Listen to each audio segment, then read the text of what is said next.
Assalamualaikum warahmatullahi wabarakatuh. Innal hamdalillah nahmaduhu wa nasta'inuhu wa nastaghfiruh wa na'udzu billahi min shururi anfusina wa min sayyiati a'malina may yahdihillahu fala mudilla lahu wa may yudlil fala hadiyalah. Ashhadu an la ilaha illallah wahdahu la syarika lah wa ashhadu anna Muhammadan abduhu wa rasuluh. Allahumma salli ala sayidina Muhammad wa ala ali sayidina Muhammad wa ala alihi wa ashabihi wa man tabi'ahum bi ihsanin ila yaumiddin. Qala Allah ta'ala fil Qur'anil Karim, a'udzu billahi minasy syaithanir rajim. Bismillahirrahmanirrahim.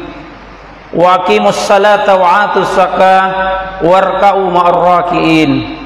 Rabbis shrah li sadri wa yassir li amri wahlul 'uqdatam min lisani yafqahu qawli, amma ba'd. Yang saya hormati dan saya muliakan pengurus dan jemaah masjid Nurul Amanah, yang saya hormati dan saya muliakan bapak-bapak, ibu-ibu, dan terkhusus members komunitas pejuang subuh Kabupaten Bulukumba yang insya Allah kita semua dimuliakan dan dirahmati oleh Allah Subhanahu wa Ta'ala.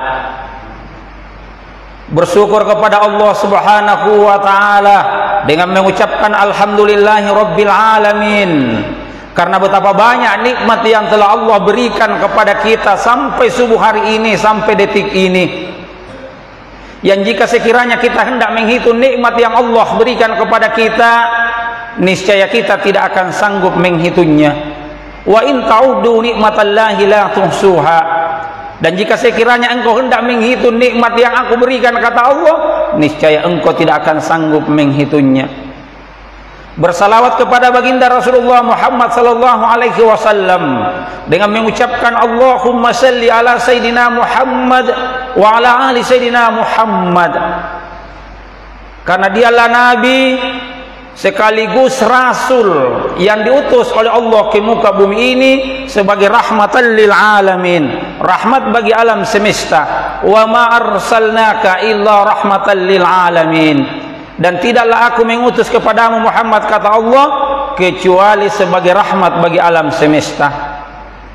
Jemaah subuh yang insya Allah sama-sama dimuliakan dan dirahmati oleh Allah Subhanahu wa Ta'ala. Alhamdulillahi rabbil alamin. Kita semua yang hadir pada subuh hari ini adalah orang-orang pilihan Allah Subhanahu wa Ta'ala. Kenapa saya katakan demikian? Tidak semua orang mampu menembus gelapnya malam, berjalan dalam gelapnya malam menuju masjid Allah, rumah Allah, untuk menunaikan kewajibannya.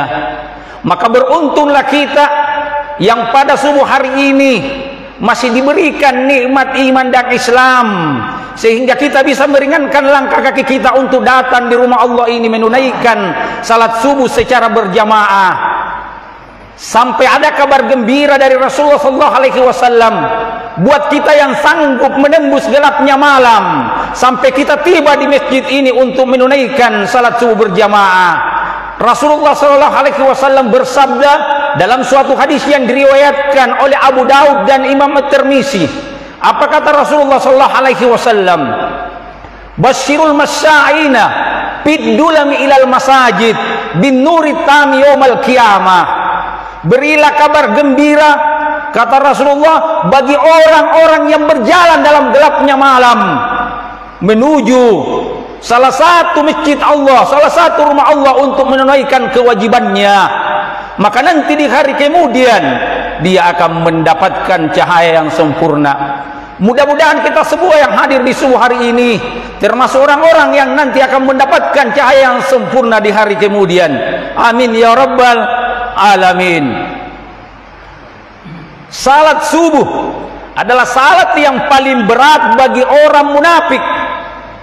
Sampai Rasulullah SAW bersabda dalam suatu hadis yang diriwayatkan oleh Imam Ahmad, askalus salati alal munafikina salatul isya'i wa salatul fajar. Salat yang paling berat bagi orang munafik adalah salat Isya dan salat subuh. Yang jika sekiranya ia ketahui betapa besar keutamaan salat Isya dan salat subuh itu, maka ia akan datang ke rumah Allah, ke masjid-masjid Allah untuk menunaikannya dalam keadaan merangkak.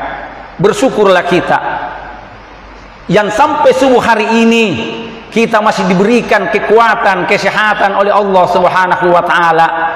Betapa banyak saudara kita di luar sana telinganya sanggup mendengarkan seruan azan, kakinya mampu dia langkahkan untuk datang ke masjid, tapi dia tidak mendapatkan hidayah dari Allah Subhanahu wa taala. Jemaah subuh yang insya Allah sama-sama dimuliakan dan dirahmati oleh Allah Subhanahu wa taala. Di antara banyak perintah Allah Subhanahu wa taala yang dijelaskan di dalam kitab suci Al-Qur'an, di antaranya adalah perintah untuk berpuasa, perintah untuk bersedekah, perintah berbuat baik kepada kedua orang tua, dan banyak perintah lagi yang lain. Namun ada satu perintah yang begitu mulia, yang begitu istimewa. Kalau kesemua perintah tadi diterima Rasulullah sallallahu alaihi wasallam melalui perantaraan wahyu malaikat Jibril, namun satu perintah yang mana Rasulullah Muhammad sallallahu alaihi wasallam diundang langsung oleh Allah Subhanahu wa taala untuk menerima perintah ini melalui suatu peristiwa di mana Rasulullah sallallahu alaihi wasallam diperjalankan oleh Allah Subhanahu wa taala yang disebut dengan peristiwa Isra Mi'raj. Untuk apa? Untuk menerima perintah salat 5 waktu, 5 kali sehari semalam. Walaupun pada awalnya Rasulullah sallallahu alaihi wasallam menerima perintah salat 50 kali sehari semalam, namun ketika Rasulullah pulang menerima perintah salat, berjumpa di langit ke-6 Nabi Musa alaihi salam. Bertanya Nabi Musa alaihi salam, "Wahai Muhammad, apa yang diwajibkan untuk umatmu?" Maka apa kata Rasulullah sallallahu alaihi wasallam? Yaitu salat 50 kali sehari semalam. Maka apa kata Nabi Musa alaihi salam? "Wahai Muhammad, kembali engkau menghadap kepada Allah, minta dikurangi, minta diskon. Saya yakin dan percaya umatmu tidak akan sanggup melaksanakan salat 50 kali sehari semalam." Kembali Rasulullah menghadap, dikurangi 5, berjumpa dengan Nabi Musa, kembali disampaikan oleh Nabi Musa, kembali umatmu tidak sanggup melaksanakan itu. Bolak-balik Rasulullah sallallahu alaihi wasallam sampai pada akhirnya 5 kali perintah salat yang diterima Rasulullah sallallahu alaihi wasallam. Tapi apa kata Nabi Musa alaihi salam? "Wahai Muhammad, saya yakin dan percaya dengan 5 kali itu umatmu masih banyak yang tidak mampu melaksanakan. Umatku tenaganya kuat-kuat, fisiknya bagus, badannya besar, masih banyak yang tidak sanggup melaksanakan salat itu pun cuma 2 kali sehari semalam."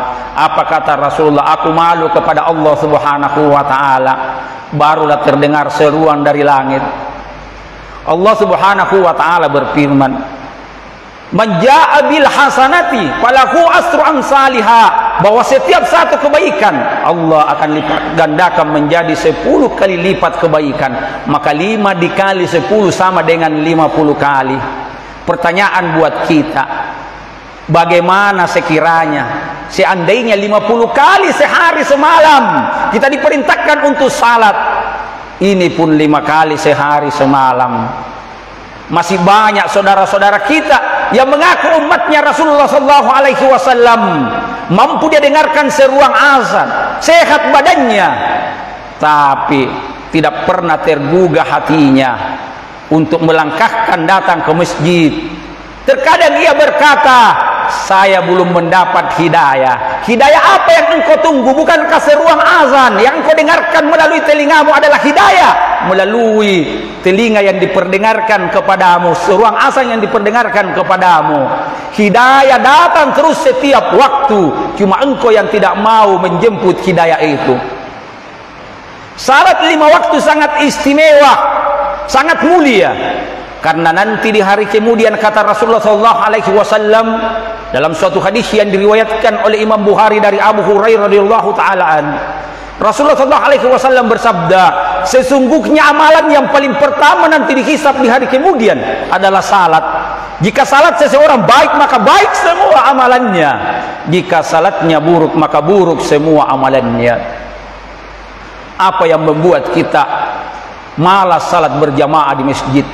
Betapa banyak fasilitas yang Allah telah berikan kepada kita. Kita diberikan rezeki sepeda motor kalau sekiranya rumah kita agak jauh dari masjid. Kalau hujan ada kita punya payung untuk datang ke masjid salat berjamaah. Dari rumah kita aspal, bukan jalan kubangan, bukan jalan yang becek. Dari rumah kita aspal, paving block. Ketika kita tiba di masjid di rumahnya Allah Subhanahu wa ta'ala, baru kita buka pintu masjid, Masya Allah, luar biasa pendinginnya, hawa AC-nya. Ketika kita masuk salat, luar biasa karpetnya, empuknya yang kita gunakan untuk salat. Ketika kita salat, luar biasa, Masya Allah, luar biasa. Seperti tadi suaranya Pak Imam, Masya Allah, luar biasa. Kalau ini semua belum mampu menggugah hati-hati kita untuk datang salat berjamaah di masjid, kira-kira kita menunggu fasilitas apa lagi? Ketika fasilitas ini sudah diberikan semua oleh Allah Subhanahu wa ta'ala. Jangan kita pernah menunggu nanti mobil ambulans dengan membawa keranda ke rumah kita, kemudian dibawa kita ke masjid jasad kita, tapi sudah berpisah dengan ruh, baru juga masuk ke dalam masjid. Maka ketika kita masih diberikan umur yang panjang, jangan pernah kita sia-siakan nikmat umur yang panjang yang diberikan oleh Allah Subhanahu wa ta'ala. Karena tidak ada jaminan sebentar, besok, lusa, minggu depan, tahun depan kita masih bisa hidup. Maka jangan pernah kita sia-siakan waktu yang Allah berikan kepada kita. Dan luar biasanya ketika kita salat berjamaah di masjid, apa kata Rasulullah sallallahu alaihi wasallam dalam suatu hadis yang diriwayatkan oleh Imam Bukhari dan Muslim dari Abdullah bin Umar, Rasulullah sallallahu alaihi wasallam bersabda, salatul jamaati abdalu salatul fassi bi sab'i wa isrina darajah. Salat berjamaah itu lebih baik, lebih mulia, lebih abdal dibanding dengan salat sendiri di rumah. 27 derajat kebaikan dibanding dengan salat sendiri kita di rumah, 1 derajat kebaikan. Kenapa kita tidak meraih menjemput 27 derajat kebaikan itu? Kenapa kita masih memilih yang satu itu? Jemaah subuh yang insya Allah sama-sama dimuliakan dan dirahmati oleh Allah Subhanahu wa ta'ala. Di hadis lain Rasulullah sallallahu alaihi wasallam bersabda dalam suatu hadis yang diriwayatkan oleh Imam Muslim, kata Rasulullah, siapa yang bersuci di rumahnya kemudian berjalan menuju salah satu rumah Allah untuk menunaikan kewajibannya, maka apa kata Rasulullah, di setiap langkahnya akan diangkat derajatnya, mendapat kebaikan, dan setiap satu langkahnya lagi dihapus dosanya. Berapa banyak langkah kaki dari rumah kita ke masjid, begitupun dengan kembalinya. Kenapa kita tidak mau salat berjamaah di masjid? Padahal Allah Subhanahu wa ta'ala memerintahkan kita untuk senantiasa salat berjamaah, sebagaimana ayat yang saya bacakan di awal tadi di dalam surah Al-Baqarah ayat 43, waqimus salata wa atus zakah warka'u ma'ar raki'in. Dan dirikanlah salat, tunaikan zakat, warka'u ma'ar raki'in, dan rukuklah bersama dengan orang-orang yang ruku. Gimana caranya kau bisa ruku bersama dengan orang-orang yang ruku manakala engkau salat sendiri di rumahmu? Salat berjamaah di masjid artinya ruku bersama dengan orang-orang yang ruku.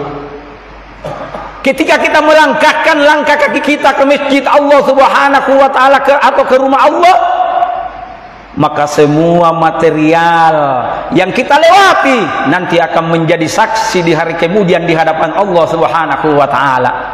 Aspal akan menjadi saksi, pepohonan akan menjadi saksi, rumah-rumah akan menjadi saksi. Semuanya itu menjadi saksi di hadapan Allah Subhanahu wa taala. Bahkan masjid yang kita tempati salat ini, tempat yang paling mulia di muka bumi ini, akan berdiri di barisan terdepan menjadi saksi di hadapan Allah Subhanahu wa taala bagi orang-orang yang senantiasa salat berjamaah di masjid. Allah berfirman di dalam surah Al-Salsalah, "Yauma idzin tuhaddisu akhbaraha." Nanti bumi ini akan menceritakan beritanya di hari kemudian di hadapan Allah Subhanahu wa taala. Maka jangan kita pernah merasa akan lolos. Semua yang ada di bumi ini akan bersaksi buat kita terhadap apa yang pernah kita perbuat, baik kebaikan maupun kejahatan, akan semua diperlihatkan balasannya oleh Allah Subhanahu wa taala. Jemaah subuh yang insya Allah sama-sama dimuliakan dan dirahmati oleh Allah Subhanahu wa taala. Betapa banyak orang yang bertetangga dengan masjid tapi tak mampu salat berjamaah di masjid. Seorang sahabat bertanya kepada Ali bin Abi Thalib radhiyallahu taala, "Wahai Ali, siapakah yang dimaksud bertetangga masjid yang harus salat berjamaah di masjid?" Maka kata Ali bin Abi Thalib radhiyallahu taala, yang dimaksud dengan tetangga masjid adalah orang yang mendengarkan seruan azan dari masjid ke rumahnya. Pertanyaannya, masih adakah kita di Kabupaten Bulukumba ini, utamanya di Kecamatan Ujung Bulu ini, yang tidak terdengar seruan azan dari masjid ke rumahnya? Tapi ketika seruan azan masjid masih terdengar dari masjid ke rumah kita, maka kita adalah tetangga masjid. Mari kita senantiasa salat berjamaah di masjid, makmurkan rumah-rumah Allah ini. Tidak mungkin orang yang jauh datang di sini memakmurkan masjid kita kalau bukan kita, tetangga-tetangga masjid yang tinggal di sekitaran masjid. Betapa banyak orang di antara kita subuh hari meninggalkan rumahnya pergi mencari rezeki, tapi lupa menghadap kepada pemberi rezeki. Bagaimana caranya engkau bisa mendapatkan rezeki sementara engkau belum menghadap kepada pemberi rezeki? Jemaah subuh yang insya Allah sama-sama dimuliakan dan dirahmati oleh Allah Subhanahu wa taala. Betapa banyak saudara kita, anak-anak kita, ketika pergi rekreasi habis hari raya Idul Fitri, penuh Tanjung Bira pengunjung. Puluhan kilo bahkan ratusan kilo mampu dia datangi untuk rekreasi Tanjung Bira. Tapi ada masjid di sekitar rumahnya yang tidak cukup 100 meter, tapi tak mampu dia langkahkan kakinya untuk datang salat berjamaah di masjid. Ketahuilah saudaraku, ada satu hadis Rasulullah SAW yang diriwayatkan oleh Imam Ahmad dan Imam Al-Baihaqi. Apa kata Rasulullah SAW? Jika ada orang yang meninggalkan salat, lalai salatnya, menyepelekan salatnya karena kepemimpinannya, karena dia pemimpin, dia bupati misalnya, dia camat misalnya, dia lurah camatnya, karena kesibukan kepemimpinannya sehingga ia lupa lalai dalam salatnya, maka kata Rasulullah, nanti di hari kemudian dia akan dibangkitkan bersama dengan Fir'aun. Jika ada orang yang karena kekayaannya sibuk mengurus hartanya sampai ia lupa salat 5 waktu, karena kesibukan mengurus hartanya, dia dengarkan seruan azan, tapi seakan-akan suara azan itu masuk di telinga kanan, keluar di telinga kiri, karena kesibukan mengurus hartanya. Maka apa kata Rasulullah SAW? Nanti di hari kemudian ia akan dibangkitkan bersama dengan Qarun. Jika ada orang yang karena kesibukan, karena kepintarannya, karena kecerdasannya, ia sibuk sampai ia lupa dengan salatnya, ia tinggalkan salat, ia lalaikan salat, ia sepelekan salatnya, kata Rasulullah, nanti di hari kemudian ia akan dibangkitkan bersama dengan Haman. Jika ada orang yang karena perdagangannya, karena usahanya, karena bisnisnya, sampai ia lupa melaksanakan salat, ia tinggalkan salat, ia lalaikan dan sepelekan salat, maka nanti di hari kemudian kata Rasulullah, dia akan dibangkitkan bersama dengan Ubay bin Khalaf. supaya kita terhindar dari keempat golongan ini, mari senantiasa ketika kita dengarkan seruan azan, kita persiapkan diri kita untuk datang salat berjamaah di masjid. Bahkan ada hadis Rasulullah SAW yang diriwayatkan oleh Imam Ibnu Majah. Apa kata Rasulullah SAW? Man sami'an nada'a falam ya'ti fala salata lahu illa min usur.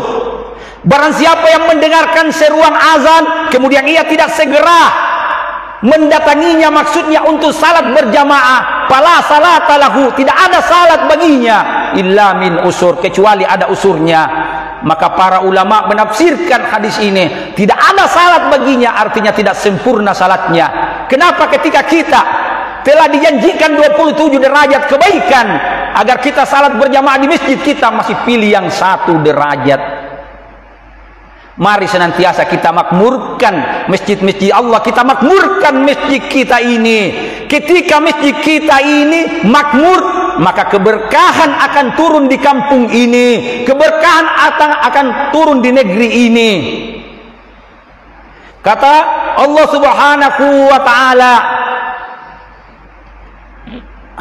apa kata Rasulullah? Apa Allah Subhanahu wa ta'ala berfirman bahwa apabila di suatu negeri ini, di kampung ini beriman kepada Allah Subhanahu wa ta'ala, maka Allah akan menurunkan keberkahan dari langit dan bumi. Maka ketika kita menghendaki kampung kita ini, negeri kita ini turun berkah dan rahmat Allah, mari kita senantiasa makmurkan masjid-masjid Allah ini.